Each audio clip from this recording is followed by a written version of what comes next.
We all know that Blackjack is a beatable game, but what about Baccarat? Can you beat the game of Baccarat? Well, what are the core things that actually allow Blackjack to be beatable? Well, there's really two. Number one is the fact that you can change your bet whenever you want between hands, and number two is that every hand is not actually an independent event, meaning that on one hand, we remove some cards, and those cards, assuming we're using a shoe, do not immediately go back into the deck. So for example, if we used a bunch of low cards, we know that now there's a higher probability of a blackjack if we have not removed any tens or aces. And this idea of keeping track of high versus low cards is essentially the core idea of card counting. When there's more high cards, you end up betting more, and this can potentially give you a small edge. Okay, then what about Baccarat? Well, Baccarat definitely has number one, you can change your bet between hands, and it even has number two, meaning that whenever we play a hand of Baccarat, the cards don't go back into the deck. So we do know what cards have been removed.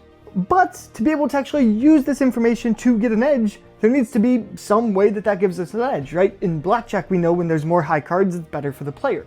So is there anything in Baccarat where removing some cards means it's better or worse for the player or the banker, and can we change our bets accordingly? Well, it turns out that unfortunately, there's not a whole lot of this in Baccarat.